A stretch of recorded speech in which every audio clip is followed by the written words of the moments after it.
Assalamualaikum warahmatullahi wabarakatuh. Perkenalkan, nama saya Mutiara Edi Bintoro Putri dari kelas IT 302. Di sini saya mau presentasikan UAS tugas UAS saya dalam mata kuliah Cloud Computing. Nah, yang nomor 1 ini pengertian dari SAS itu adalah perangkat lunak sebagai layanan.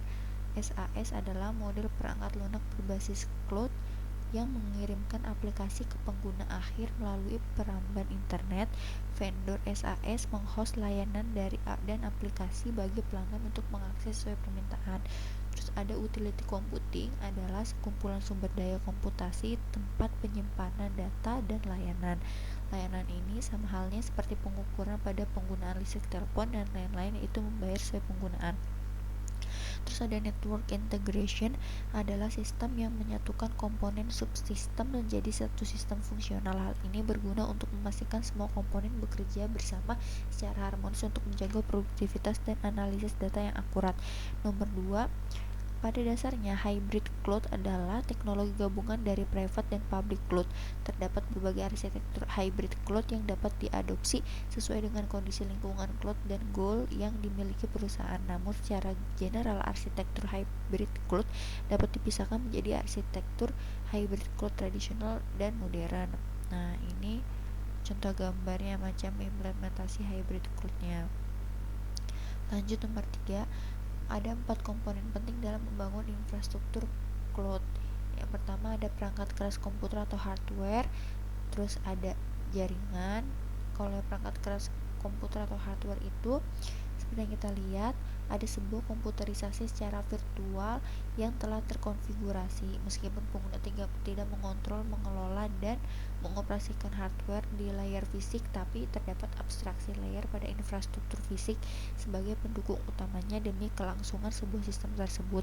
Supaya kualitas dan performanya meningkat, biasanya diperlukan maintenance pada hardware-nya.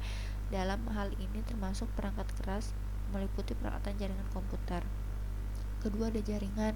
Selain koneksi internet, router, switch, penyimpanan data, dan server, ada beberapa komponen lain penting dalam jaringan komputer. Di antaranya ada modem, firewall, hub, access point, kabel jaringan, protokol jaringan, IP address, DHCP atau Dynamic Host Configuration Protocol atau DNS, Domain Name System. Terus yang ketiga, virtualisasi.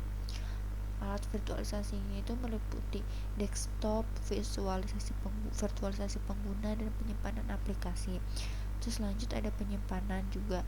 Di cloud storage di sini merupakan teknologi yang digunakan untuk penyimpanan data secara online dengan memanfaatkan server virtual sebagai medianya. Ini memudahkan pengguna untuk menggunakan penyimpanan sebagai layanan cloud yang bisa ditambah atau dihapus tanpa perlu menyediakan hardware secara manual di setiap server. Lanjut, ada keuntungan pengguna virtualisasi nih. Yang pertama, penggunaan biaya investasi hardware. Kedua, kemudahan backup dan recovery. Ada kemudahan deployment, mengurangi panas, mengurangi biaya space.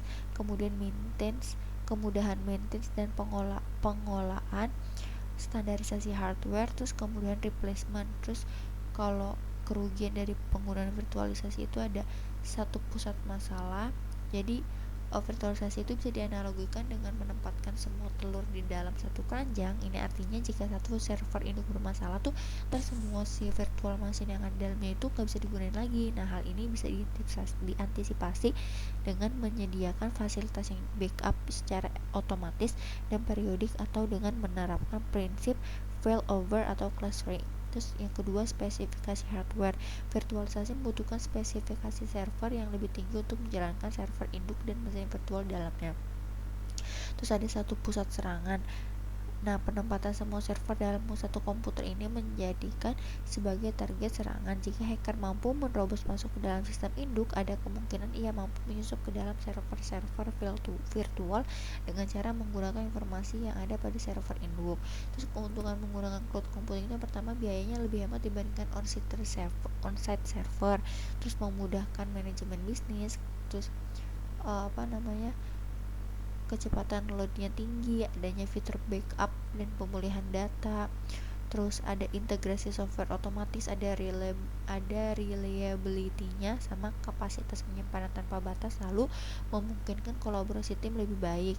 Kekurangannya itu ada service level. Pertama, itu artinya kemungkinan service performance yang kurang konsisten dari provider. Inkonsistensi cloud provider ini meliputi data protection dan data recovery. Terus ada yang kedua, privacy. Kekurangannya yang berarti adanya resiko data user akan diakses oleh orang lain karena hosting dilakukan secara bersama-sama.